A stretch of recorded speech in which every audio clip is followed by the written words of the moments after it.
Hello and welcome to our podcast. I'm Dani, and today, Great.com talks with Kate Lambert, the Executive Director of Help Lesotho. If you haven't heard of them yet, they deliver grassroots mental health support and training programs in rural communities in Southern Africa, battling the impacts of AIDS, poverty, unemployment, and gender inequity. Before we begin, remember, if you're new here to this podcast, press subscribe on YouTube or in your podcast app. Now, hi, Kate, and welcome. Hi, Dani. Thanks for having me. It's a pleasure to talk to you today, Kate. And I think you guys are the first organization that we are interviewing here for the podcast. They're really working with Lesotho.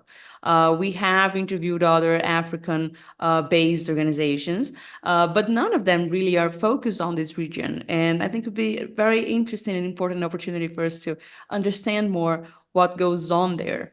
But let's begin learning more about Help Lesotho itself, right? So could you share the story behind the founding of Help Lesotho and the specific needs, right, that it aims to address in this region?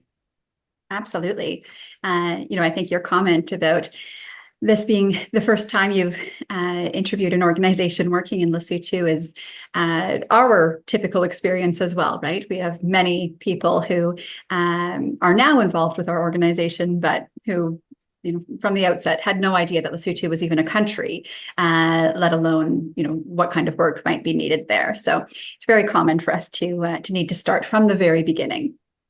And our organization is now in its 20th year. So we are very excited to be celebrating our 20th anniversary this year. But it all started back in 2004 with an incredible woman named Dr. Peg Herbert, who was a professor at the University of Ottawa. And one of her students in the master's program was a nun, a sister named Sister Alice from the Kingdom of Lesotho. And it's very common that schools would be run by sisters, of course. And so she had come to Canada to pursue her master's degree. And in getting to know Dr. Herbert, they formed a connection, a friendship, and Sister Alice invited Peg to come to Lesotho.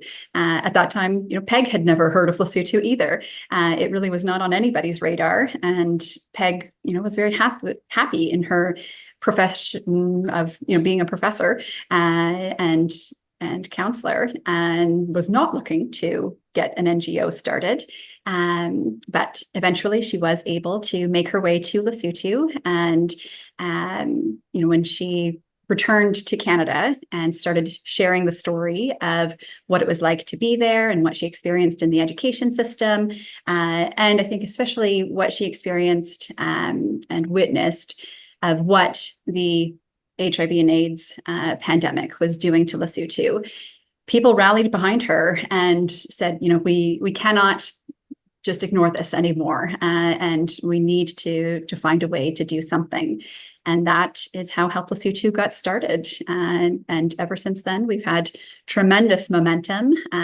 We've had supporters from across Canada, but also around the world, who have championed this work because they don't want to see Lesotho forgotten anymore. And for a very long time it has been. And now we're seeing that there are some really promising things happening in this incredibly unique country that, once people come to know it and experience its beauty, and meet the people and understand the culture, it's impossible to not want to help Lesotho. Oh, thank you for sharing all of this. And actually, I'm going to correct myself because I didn't even know how to really pronounce the name of the country, right? So could you help me out with this? Is Lesotho? Right. So we would pronounce it as Lesotho. That's not perfect either. There is a slightly different way that in the local language, which is Sesotho, that it would come across. But yes, we would say Lesotho. And language Sesotho, a single person is a Mosotho, and the population overall are the Basotho. Oh, all right. Okay. Thank you for that. And I hope I'll get it right by the end of this, All this good. interview. Kate, before recording, I was talking to you that in this mission statement that I read, right? I got it from your webpage, and it highlights some very interesting intersectionalities that I believe that reveal a lot of the reality that and the challenges that you are still facing in Lesotho. And I'm going to read it again so I don't lose track of it. We were talking about AIDS that you mentioned, poverty, unemployment, and gender inequity. Could you give us a bit more of context about what is going on and what moved you to action, like maybe in the more nowadays perspective? Absolutely.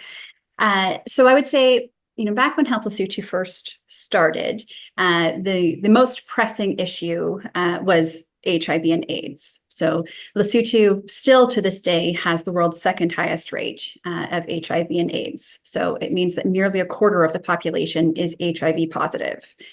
Now, we have seen a huge change in the last 2 decades on this front, which is very encouraging. And people are now living much longer. They are able to live healthy lives, even while living with HIV. And the accessibility of medication and treatment is more readily available. It's far from perfect, but it has improved dramatically. So that is sort of the core reason for why Help Lesotho exists, because a huge number of people died from HIV and AIDS, or died of illnesses related to HIV and AIDS. And this has left behind a generation of children and youth who have grown up without the support that that children and youth need in early childhood development and in adolescent development in order to build their communication skills and to understand what a healthy relationship is and to build coping skills, to learn how to set a goal and work towards it. There's this huge void of these really essential life skills, and all of that is contributing to some of the other issues that Lesotho is seeing, right? So unemployment is very high, and there's a lot of stress related to that. There is an incredible amount of gender-based violence, and 86% of girls and women in Lesotho have reported experiencing gender-based violence. It ranges from domestic violence within families to, of course, rape and sexual assault, all sorts of abuse and exploitation in schools, in public transit, in every arena possible. And the reasons for this are complicated and multifaceted. Lesotho is a patriarchal country, and that is part of what goes into this. But what we would say now is there's just a tremendous amount of stress and depression, and people really struggling with their mental health. And when people are struggling with their mental health, they are not able to be at their best. And that can contribute to all sorts of additional issues that affect the population and ultimately make it very difficult to move forward in productive and healthy ways.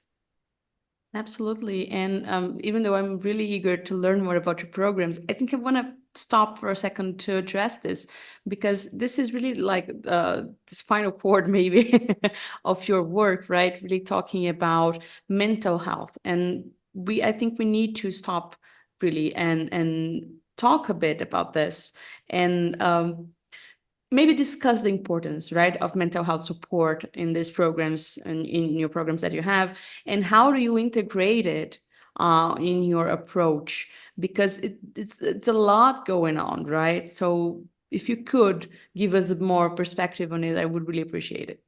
Absolutely. So I would actually say it's not integrated in our approach. It is our entire approach is based in empowering people to improve their mental health. And it all comes from a place of helping people to build their resilience. So when people have resilience, they, of course, have the ability to handle their challenges and to cope with the difficulties that come their way. And that's what people need to be able to do. We can't solve everything, right? We can't create jobs for every single person. We can't provide medical care for every single person. We can't get every single student in school. What we can do is help people to be able to navigate these challenges and to be able to apply those skills to all of those areas and beyond. So when people have resilience, it means that they are moving forward, right? And they're, even when life tries to knock them down, they're able to get back up and keep going. And that relates to their own families, their communities, to going to school, to finding employment, to accessing healthcare and seeking treatment if they need it, to choosing to be in relationships where people are respected and are not facing abuse, and ultimately where everyone's rights are upheld and respected. All of these things come from people having resilience. So that is the foundation of what we do. And we do that through a variety of approaches, but all of our programs in Lesotho are delivered by local staff. So they are all Basotho, and they have largely been trained through our own programs. So we have a very unique model. It's very long-term. It, of course, has required tremendous investment over many years, but we now have this incredible team of people who started from the early days with Help Lesotho, and they now understand, what it means to have resilience and how to help other people build that resilience and apply it to a variety of ways. And we also, of course, are providing psychosocial support. So that is, our kind of response to helping people build mental health and address the various issues that they are having. So we are not providing, ongoing counseling and therapy sessions. It's simply just not a sustainable way for us to be able to work with people in Lesotho as the NGO that we are. However, we can provide psychosocial support and help people navigate grief, navigate loss, navigate experiences of abuse, and really just understand that, and even with training other people, to come from a place of kindness and compassion does wonders and can really help people move through their challenges. This is really amazing. And the more you talk, more I want to jump into it. So let's just do it already and learn which programs do you have running, because you have a lot of things going on. Maybe bring us your highlights, please, Kate. Absolutely. So I would say we could break our programming down kind of into two broad categories. We do run two community centers. So both of them are based in rural communities.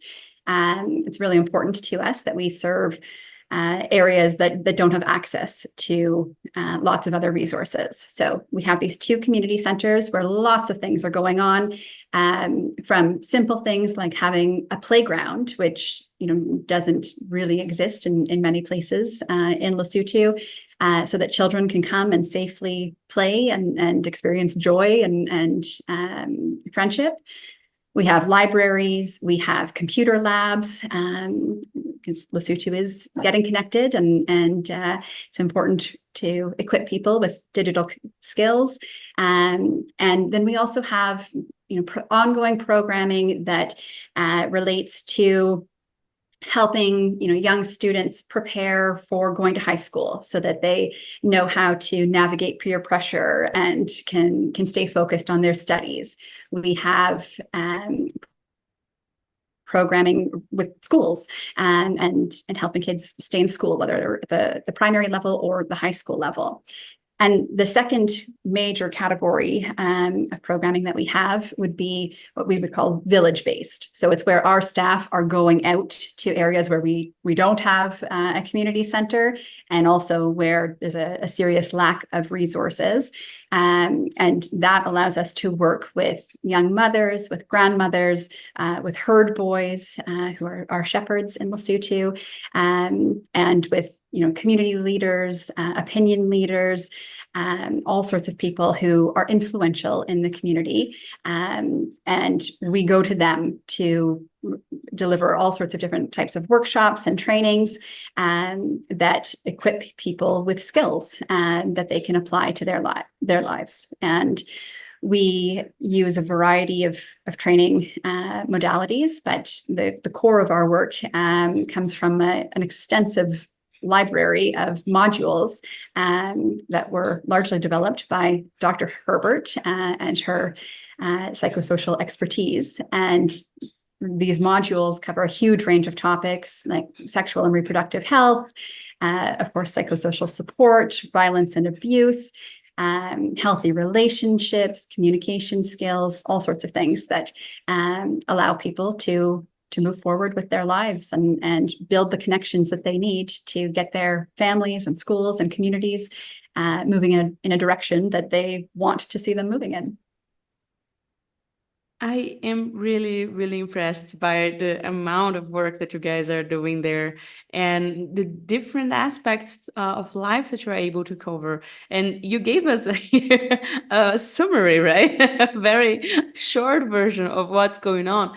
And this is why I tell everyone listening to us right now to go to your page, which is Help Lesotho. We're going to find it written down on the description of the episode, but it's helplesotho.org.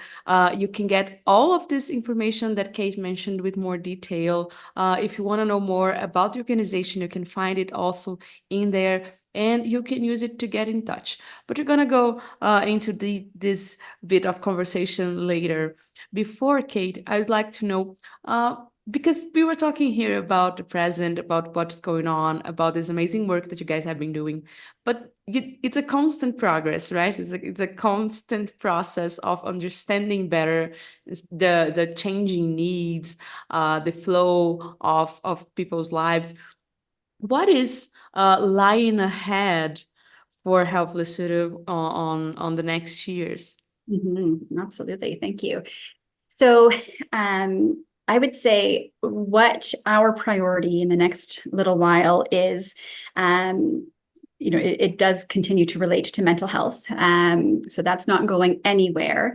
Fairly recently, Lesotho has been named as the country in the world with the highest rate of suicide, which is very alarming to us, of course. And it's something that we are going to do everything we can to address. We're already working in this domain. We're already seeing progress in that we have a lot more people who are willing to talk about their mental health, and they are willing to be open and to share. And we have so many people in our programs who are wanting to stand up in front of their peers and say, you know what, I'm really glad that I'm still alive and that I get to be part of the future. So we are going to continue that work and hopefully find some really creative and innovative ways to deepen our impact, because the need is overwhelming. And we're at a really unique place where people want to talk about this. They want services. They want to get support. Right? It's not a matter that it's all kind of hidden away and never to be discussed. Even though before we knew it was happening, but now we've got this great opportunity where people want to be part of this, and the openness is there. So we are going to do everything we can to be the leaders in Lesotho as we address this issue. And I think we're already pretty well positioned to do that. We just had the BBC come to visit us to highlight our work in this domain. So that was pretty big for us, because Lesotho is pretty unknown, and not many people are aware of the type of work being done. So I think that we're on the cusp of being part of something really amazing, and quite literally that will see many people, who get to live and who choose to live, and we're really looking forward to that. I think the best word for the kind of work that you guys are doing is really life-changing, right? I don't know if it counts as just one word or it would be two words, but it's life-changing. Because it truly is to take someone in such tough situation, and we know the struggle, we know how hard it is to pull yourself out sometimes and to find the strength of resilience within ourselves. So having this kind of help being offered with such heart and such let's say structure, because it's also important, right? It's really beautiful, beautiful to see. Kate, one thing that sometimes I ask here the guests is, how do you measure the impact, right? And I feel after some interviews, I stopped asking it, because sometimes the impacts are not metrics. The impacts are not just the numbers. Of course, I know you guys have the numbers, but it's not just about it. It's about the stories as well. It's about the lives that you have actually impacted, right? So do you have any story that you could share with us to help us see better the great, beautiful work that you have been doing so far? Oh, I love this question, because getting to share the stories of our beneficiaries and our program participants is by far my favorite part of this work, and ensuring that more people get to know about the incredible things that they're doing. And you're absolutely right that metrics can be really tricky, and our programming is focused on resilience, which is not something that's easy to measure. It's not something that you have or you don't have. There's not kind of a universal way of measuring it. So we do all sorts of things to try and to understand whether people improve their resilience in our programs, or if they feel more confident and have the self-esteem needed to be considered resilient. But ultimately, the stories are where it's at. And when I think of the word resilience, I cannot help but think of this young girl. She's 17 years old. Her name is Melinda, and I met her just a couple of months ago. She just graduated from high school, which is a tremendous accomplishment. We are so proud of her. She has been in our child sponsorship program for the 4 years of high school. And she's had the financial support. That's great. But learning her story and hearing what she has overcome is just beyond inspiring. And she is someone who, she knew that she needed to go to school. She knows the importance. She wants that brighter future. She knows that education is the foundation for that. And she has really put everything on the line. It wouldn't have surprised me if she was somebody who ultimately couldn't complete high school given the challenges in her way. But she did it. And not only did she do it, but she graduated at the very top of her class. Just so incredible. And all the while, she has been caring for her younger brother. So he is 5 years old. I can't help but think of it. I have a 6-year-old son, and it's not easy to raise a child, and she's raising her younger brother. Her mom has gone to South Africa in search of work, which is a very common scenario in Lesotho right now. And so the kids have been left on their own. And Melinda goes to bed at the same time as her younger brother, so around 7 p.m. Once it gets dark, they sleep. She wakes up at 1 o'clock in the morning to begin her study, either using a solar flashlight or a candle. They don't have electricity in the home. She does her studies from 1 till 4 a.m., her reading, her notes, everything. And then from 4 a.m., she starts on the household chores, right? Warming the bath water, fetching the wood, cooking breakfast, gets her brother up, they bathe, they eat, they get ready for school. She drops him off at preschool. She goes to high school, studies away the day, picks him up on the way home, come home, finish their chores, hopefully have something to eat, and then off to bed. And she does it all over again. You know, she is working so hard. She has nobody, championing her, right? She doesn't have somebody who is checking in to make sure she's doing her homework or saying, wow, well done on this test that you just came home with. She's got nobody doing those things. Really, other than Help Lesotho. And she was able to turn the support she got from our organization into this incredible story of resilience. And she could be the poster child of what does it mean to be resilient. And by no means am I trying to give Help Lesotho credit for her accomplishment, because this is all her. And she is the one who put in the work and made all of this happen. And, when I met her, she was now in our computer and life skills program. She was working hard at that. She was filling the time between graduating from high school and hopefully going to tertiary schooling at some point later this year, filling her time with anything she could to keep learning, keep gaining skills, and keep pushing for whatever her future may hold. And I think, she's not a success story complete, right? She's got a lot more to come. I cannot wait to see what she does.